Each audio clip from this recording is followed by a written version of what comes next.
Hamas's military wing has released a video of its strikes on Israeli targets in southern Gaza. Hamas says that it hit Israeli targets in the Tal al-Sultan neighborhood in the west of Rafah city. The video showed at least one tank being blown up and others burning. The Israeli military has published its first report on the October 7th Hamas attack. The report cites Israel's security failure in protecting the citizens of one of the worst-hit communities, the Kibbutz Be'eri. Over 100 people were killed in the community of about 1,000. The report also revealed that the Israeli forces' initial fight with the Hamas militants was uncoordinated. Following the Israeli military report on the October 7th Hamas attack, Israel's defense minister, Yoav Gallant, called for a state inquiry on him and his boss, Prime Minister Benjamin Netanyahu. Netanyahu had dismissed earlier calls for a state inquiry, saying that examinations into what happened should be carried out once the war ends. The US has imposed new sanctions on Israeli settlers for violence and threats against the civilians in the occupied West Bank. The measures target 3 individuals and 5 entities. The US State Department has expressed concerns over extremist settler violence that could jeopardize Israel's own security. US President Joe Biden committed a series of gaffes during the high-stakes NATO Summit press conference. Biden mixed up names and struggled to complete answers. He referred to Ukrainian President Volodymyr Zelensky as President Putin. He also mixed up Vice President Kamala Harris with Donald Trump. Biden's latest gaffes come amid growing concerns about his age and ability to run for office in November's US presidential election. Yesterday, Ukrainian President Volodymyr Zelensky urged his allies to lift all restrictions on Kyiv and allow it to conduct strikes inside Russia. During the NATO summit in Washington, Zelensky said that conducting long-range strikes on targets inside Russia was crucial for Ukraine's victory. Australian authorities have arrested a Russian-born married couple over charges of espionage. The accused woman was an information systems technician in the Australian Army. She is accused of accessing defense material and sending it to Russian officials.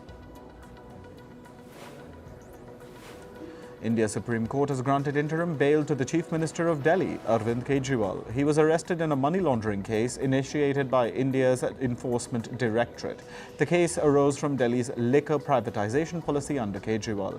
Despite getting bail, Kejriwal will continue to remain in prison. This is because he was also arrested by a different agency, the CBI. This is in another case related to the alleged liquor policy scam.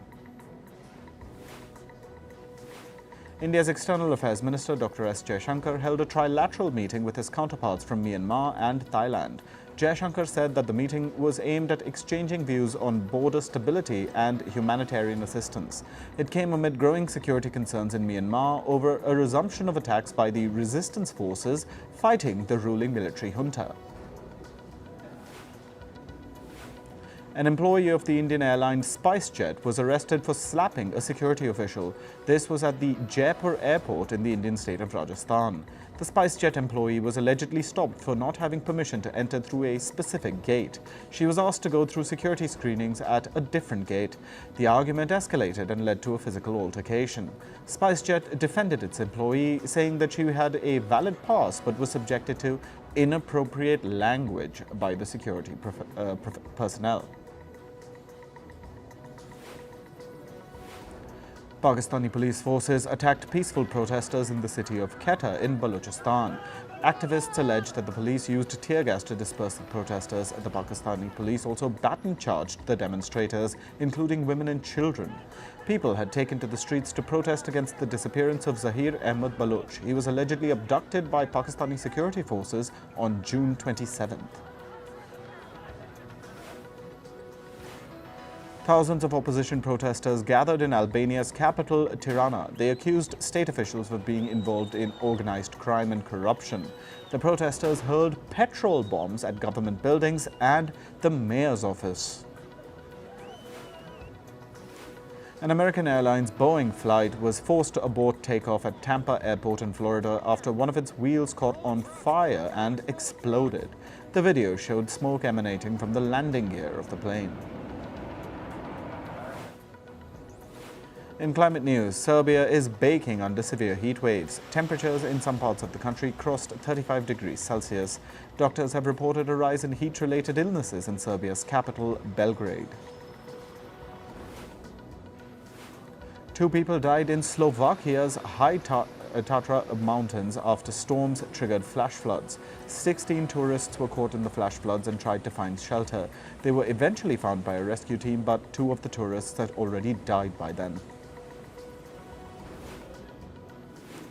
In the U.S. state of New Mexico, the residents of the village of Ruidoso were forced to evacuate their homes due to raging floodwaters. Thunderstorms dumped a large amount of rain in the region, causing widespread destruction. U.S. weather officials issued a flash flood emergency warning in Albuquerque. The South African city of Cape Town has been hit by multiple storms. They have caused widespread flooding, which inundated nearly 15,000 structures in the city and nearby areas. At least 4,500 people were forced to evacuate. Heavy rain has triggered flooding and landslides in Japan's Ehime prefecture. A landslide buried a residence and left 3 people missing in Ehime's capital, Matsuyama. Japan's weather agency has issued warnings for continued heavy rain in the western part of the country. They have warned people to be on high alert for landslides and flooding. In Nepal, a landslide on a highway pushed 2 buses into the Trishuli River. The buses were carrying 63 passengers and only 3 have been rescued so far. Landslides and floods have reportedly killed over 90 people in Nepal since mid-June. Widespread flooding has inundated streets in India's capital, New Delhi, and fields in nearby areas. The situation worsened after a section of a canal broke near North Delhi. The water from the canal entered people's houses and they were forced to evacuate to safety. Indian weather authorities expect heavy rainfall to persist in the region. On to business and tech news. Apple will allow its competitors to use its tap-to-pay system on iPhones in the European Union countries. The move aims to end a 2-year-old antitrust case brought by the EU. In 2022, the EU started a probe against Apple for blocking competitors from using its tap payment system. The iPhone maker was accused of breaching the European Union's competition law.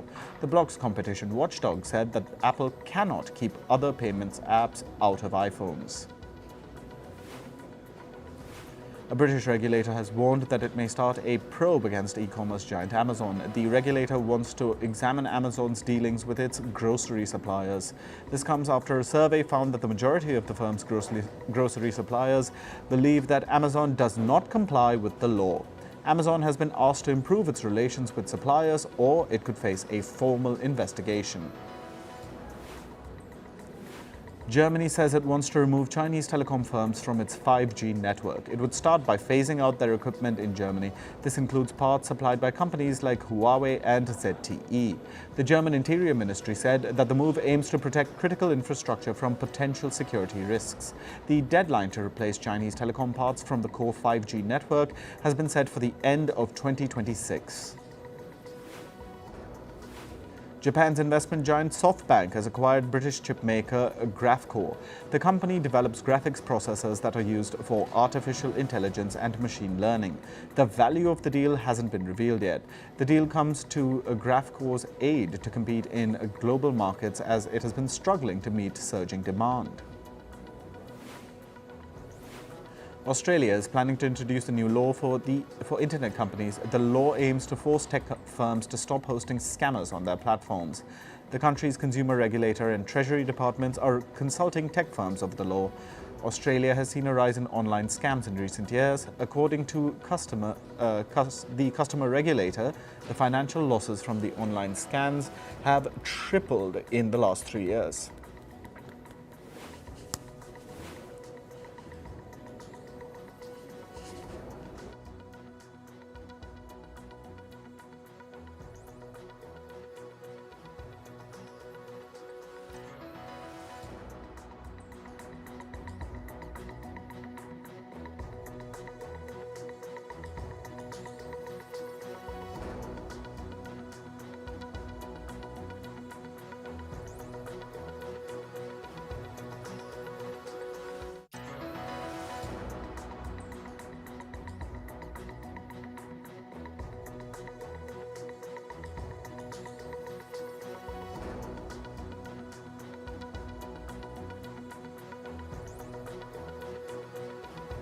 Global sales of fully electric and hybrid vehicles rose by 13% last month. This is according to data from British market research firm Motion. The sales were driven by demand in China, where EV and hybrid car sales rose by 25% in June. Meanwhile, sales in Europe dropped by 7% last month. Plane maker Boeing has reportedly warned some of its airline customers of order delays. Airlines expecting deliveries of 737 MAX jets in 2025 and 2026 might have to wait a few more months. This comes as the plane maker has been facing production slowdowns amid regulatory scrutiny. The US market regulator has imposed restrictions on Boeing's production. This was after a door panel in a Boeing 737 MAX jet blew out mid-air in January this year.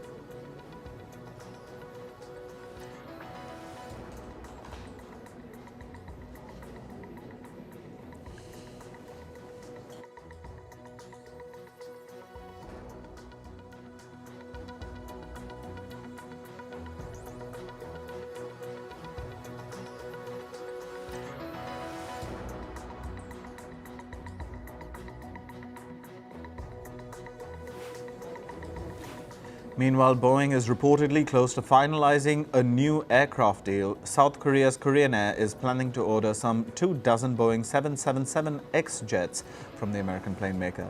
The talks over the order have been ongoing for months. The deal is expected to be valued at around $4 to $6 billion. American beverage firm PepsiCo missed second quarter revenue slightly below market expectations. The firm reported $22.5 billion in revenue for the April to June quarter. During this period, PepsiCo saw a slowdown in sales in its snacks and beverages in the US. This comes as the firm raised the prices of its products by 5% in the last 3 months. Meanwhile, US inflation eased for the second straight month in June. Consumer prices in the country rose by 3% last month compared to 3.3% in May. A decline in energy prices helped slow inflation. However, the cost of food, rent and healthcare continues to rise during the month. Moving to sports, we start with cricket. India's cricket board has announced fixtures for the team's Sri Lanka tour. The men in blue will visit Sri Lanka for 3 T20 internationals and one-day internationals. These matches will be held between July and August. Sri Lanka and India first play the T20 International Series starting on July 26th. The white ball series will kick off coach Gautam Gambhir's first assignment for India. Wanindu Hasaranga has stepped down as Sri Lanka's captain in T20 internationals. The announcement comes roughly 6 months after he took over as skipper. Hasaranga, in his resignation letter, promised to stand by his team. The surprise announcement comes on the heels of the T20 World Cup, where his team failed to qualify for the Super 8. South American football governing body CONMEBOL has opened an investigation into the violent clashes involving Uruguayan players and fans at the Copa America semi-finals. After Colombia's 1-0 victory, Uruguayan players reportedly entered the stands and were seen fighting with spectators. CONMEBOL is looking into the matter and has called the incident unacceptable. Colombia's James Rodriguez etched his name in the Copa America history books. He broke Lionel Messi's record for most assists in a single Copa America campaign. Rodriguez reached this milestone during Colombia's semi-final match against Uruguay on July 11th. That's when he recorded his 6th assist of the tournament. French forward Kylian Mbappe will be wearing the jersey number 9 at his new club, Real Madrid. The iconic number was worn by Cristiano Ronaldo when he was at the club. The famous jersey was donned by the legendary French footballer Karim Benzema as well. Mbappe joined Real Madrid on a free transfer after refusing to extend his contract with Paris Saint-Germain or PSG. In tennis, yesterday was an action-packed Wimbledon filled with sporting drama. Italian 7th seed Jasmine Paolini entered the final of the tournament. She defeated unseeded Donna Vekic 2-6, 6-4, 7-6 in a match that lasted for 2 hours and 51 minutes. It was the longest women's semi-final in the tournament's history. With the win, Paolini also became the first Italian woman to reach the Wimbledon final. Barbara Krejcikova of the Czech Republic has also entered the Wimbledon final. She secured a 3-6, 6-3, 6-4 win over Elena Rybakina of Kazakhstan to reach the last two for the first time. After the match, the Czech tennis player paid an emotional tribute to her coach, who had died in 2017. Ace Indian shuttler Saina Nehwal has said she regrets not choosing tennis over badminton. The 34-year-old said she could have done better had she pursued tennis. Nehwal has been a trailblazer in Indian badminton, inspiring many athletes. She became the first Indian shuttler to win an Olympic medal. Formula One has revealed the 6 Grands Prix that will host sprint format events in 2025. The races will be in Miami, Austin, Belgium, China, Brazil and Qatar. The 2025 F1 season starts in Australia on the 14th of March next year.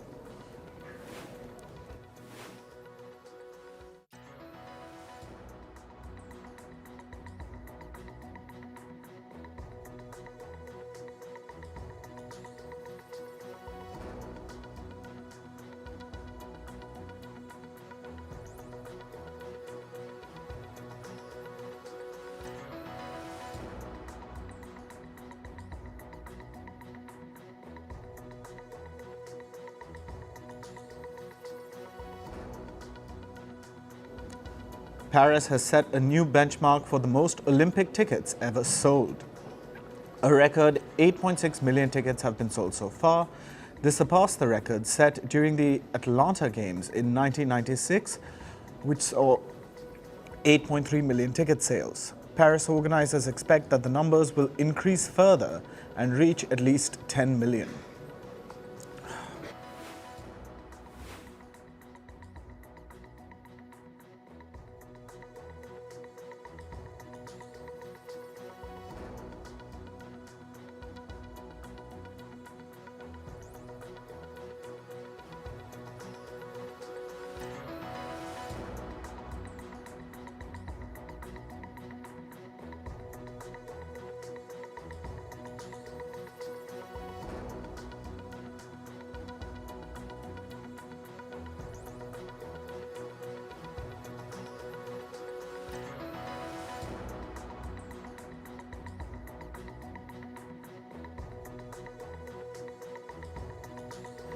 In entertainment news, according to reports, tennis legend Roger Federer and the actor Zendaya might soon be seen together in a film. They were spotted playing air tennis, which fueled the speculations. Roger Federer retired from playing professional tennis in 2022. The actor Luke Evans has joined the cast of the upcoming series Criminal. He will star opposite Game of Thrones actor Emilia Clarke. The series Criminal is based on the graphic novel with the same name. Matthew McConaughey shared an image of his bee-stung face. His right eye was swollen shut. The actor captioned a headshot with the words, "Be swell." Despite being injured, he smiled while posing for the camera. Anthony Starr, famous for his role as Homelander on the show The Boys, revealed that he auditioned for the hit series out of spite. He said he was filming for something else back then and his managers kept hassling him for an audition tape. He said he just spat the audition out and sent it so that he could go back to focusing on his other work. A series on the legendary boxer Muhammad Ali is under development. Amazon Prime Video is working on the show, which has been titled The Greatest. Jalen Best will play the role of Ali in the series. The release date has not been announced yet.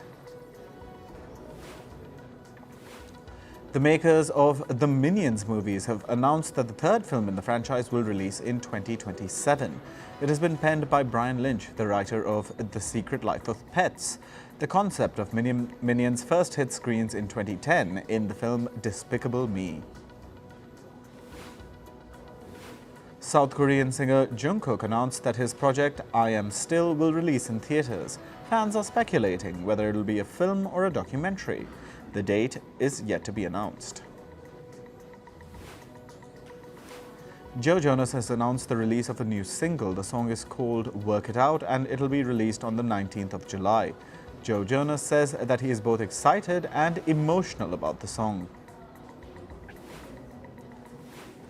The hip-hop group The Beastie Boys have sued the owner of the restaurant chain Chili's for the unauthorized use of their song Sabotage. They allege that Chili's played the song in advertisement videos. The videos were put up on social media in 2022. Celebrities from across the world have started to arrive for Anant Ambani and Radhika Merchant's wedding in Mumbai. Kim and Khloe Kardashian, Shah Rukh Khan and Sachin Tendulkar were all spotted at the event. Anant Ambani is the son of Indian billionaire Mukesh Ambani. Radhika Merchant is the daughter of farmer tycoon Viren Merchant. They will tie the knot today.